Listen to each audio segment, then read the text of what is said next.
We've seen before this primitive data type called char, which is used to store characters. And those characters, they are stored in main memory as numeric values. Each one is stored in 2 bytes of memory. But suppose you want to store a larger text, like the word hello, or even a bigger sentence, then of course all of these characters will have to be stored individually in memory. But we don't want to type them up like this as individual variables. We would like to have a more convenient way of describing words and sentences or paragraphs, right? And we have a mechanism for doing that using a non-primitive data type called string. So this word hello, we could create it in one line like this, using those double quotes. So string is a non-primitive data type, which means it's a type that is built from primitive types. So a string is made up of characters, of course. So you can break down a string into individual characters, but a character, you cannot break it down into anything. Non-primitive data types are implemented using Java classes. So string is a class, and it is implemented as a sequence of 0 or more characters. And you can define a string by using the double quotes. And we define the length of a string as the number of characters in that string. And here are some examples. So here we have an empty string. It's just we open and close the quotes. There's nothing there. This is a string UAEU. It has 4 characters. So the length of this string is 4. All of these strings have length 4. And here we have a longer string, College of Information Technology. And as you can see, you can use all kinds of characters, everything, basically everything that you can type. So we have numeric values here, we have those special characters, and also capitals and small letters. You have actually seen strings before. In that first example of a print statement, we have this string, hello world. You can also create variables of type strings the same way that you can create variables of any primitive data type. So you just specify the type. The type is string with capital S, and then you can give it any name. For example, S1 equals, and then you specify the string.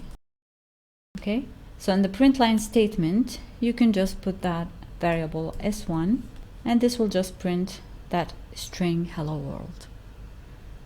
You've seen this operator before, the plus sign, which we use to add numbers. When we use it with strings, it has a different meaning. When you use the plus sign with 2 strings, you're basically just concatenating those strings or sticking them together. For example, here, instead of 1 string for hello world, we could create 2 strings. And then if we say is1 plus is2, and you print this, we got the 2 strings concatenated. But because we did not have any space, you know, they're just one word with no space. Space is just another character. So you can add the space either here or here, right? And this way you're gonna get a proper string. Or we could have these 2 words, hello and world, and then we add the space as a separate string in between them, right? So we're concatenating is1 and the string for a space plus is2, right? Since this is just 1 character, we could also use just the character like this. But you have to be careful with the plus sign when you have both strings and numbers. Just keep in mind that the addition is always done left to right. Unless you have parentheses around certain things, then you do those first, right? So remember the precedence rules. If we had here num1 divided by num2, then because the division has higher precedence than the addition, then we would divide the number first. But because this is just addition, then num1 will be added to the sum first, which gives us the sum equals 12. And this will be of type string. And then you have that string plus num2, which gives us the sum equals 12 and then the value 26.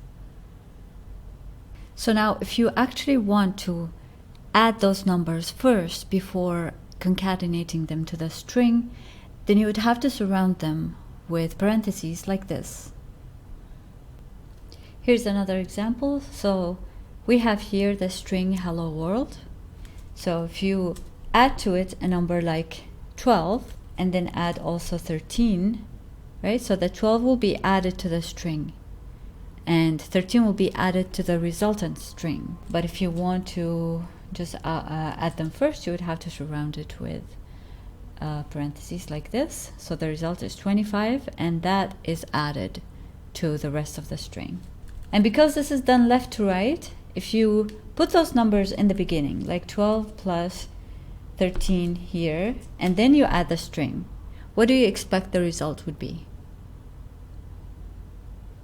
In this case, because these numbers are first, 13 will be added to 12, and both of them are numbers, so the result is a number.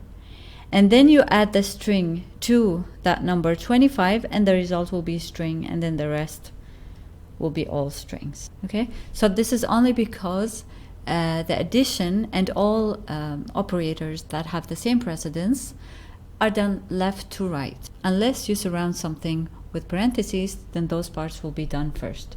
So here, for example, I could surround 13 with S1. So these will be added first, and the resultant string will be concatenated with 12. So now again we end up with 1, 2, 1, 3, and then the string. As I mentioned, a string is a non-primitive data type, and it's made up of the primitive type char. So that's why we sometimes call it a character string. It's just made up of a sequence of char variables. And the length is just the number of characters in a given string. We have also something called the index, or the position of a character in a string. And those positions, we start counting them from 0. So if we take the string hello, then this character h has position 0, and this character e is at position 1, or index 1. Okay, and this is 2, 3, and that's 4. So the index of the last character is 4, and in this case we have a total of 5 characters. So the length is 5, but the index of the last character is 4 because we start from 0.